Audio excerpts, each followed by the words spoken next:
Yes बच्चों, इससे पहले हम लोगों ने औपचारिक पत्र के बारे में जाना कि औपचारिक पत्र क्या होता है और उसका प्रारूप, मतलब उसको लिखते समय किन किन बातों का ध्यान रखना चाहिए।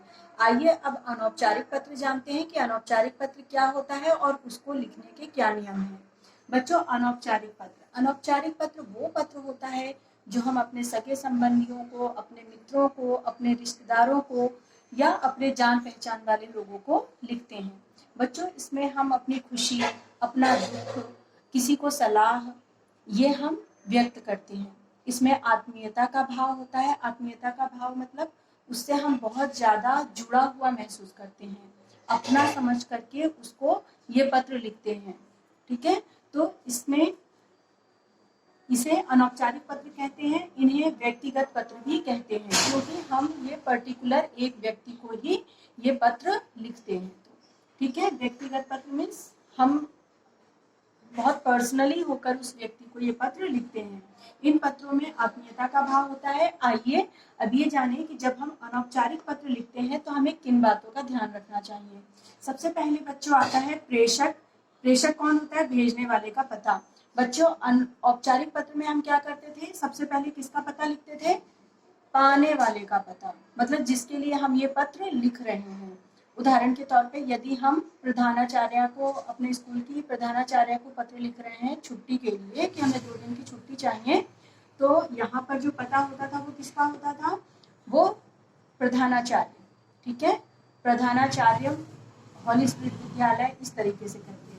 तो लेकिन अनौपचारिक पत्र में क्या होता है? इसमें भेजने वाले का पता होता है। सबसे ऊपर भेजने वाले का पता होगा। मान लीजिए मैंने कहा आप हॉस्टल में रहते हो और आपको अपनी बड़ी बहन को पत्र लिखना है, तो आप क्या लिखोगे? तो यहाँ ऊपर क्या लिखोगे? आप अपना हॉस्टल का नाम लिखोगे। ठीक है, फिर उसके बाद आता है दिनांक।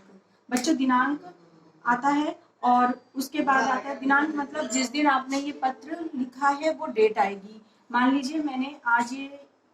लीजिए ये पत्र हम जिस डेट में लिख रहे हैं, उदाहरण के तौर पे आज मैं अगर मैं इस पत्र को लिख रही हूँ, मैं यहाँ डाल दिया 20/6/2021। ठीक है, संबोधन। अगर मैं, संबोधन क्या होता है? संबोधन अपने से बड़ों के लिए जो हम लगाते हैं, जैसे पूजनीय पिताजी, आदरणीय माताजी, या प्रिय बहन या प्रिय मित्र, उसे हम संबोधन कहते हैं।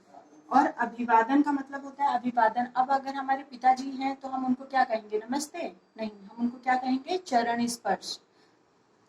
संबोधन में हम कहेंगे पूज्य पिताजी, और अभिवादन में हम क्या कहेंगे? अभिवादन मीन्स उनको सम्मान देना। तो हम किस तरह सम्मान देंगे? चरण स्पर्श। चरण स्पर्श करके। अगर अपना मित्र है तो हम उसे नमस्ते कहेंगे, बहन है तो सप्रेम नमस्ते कह सकते हैं, या प्रसन्न रहो कह सकते हैं। ठीक है, विषय वस्तु। विषय वस्तु मतलब जिस भी विषय पर आपको पत्र लिखना है। उदाहरण के तौर पर मैंने अभी आपको बताया कि आप बड़ी बहन को लिख रहे हैं पत्र, और किस लिए?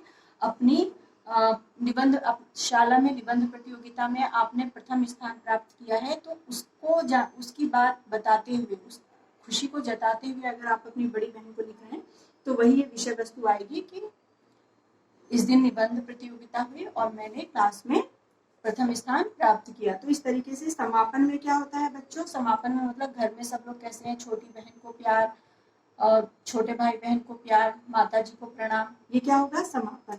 और अभिनिवेदन का मतलब होता है, अभिनिवेदन का मतलब कि निवेदन करने वाला कौन है, तो हम क्या कहेंगे? आपका प्रिय पुत्र, आपकी छोटी बहन, आपका छोटा भाई, इस तरीके से करके लास्ट में हम क्या लिखते हैं? अपना नाम।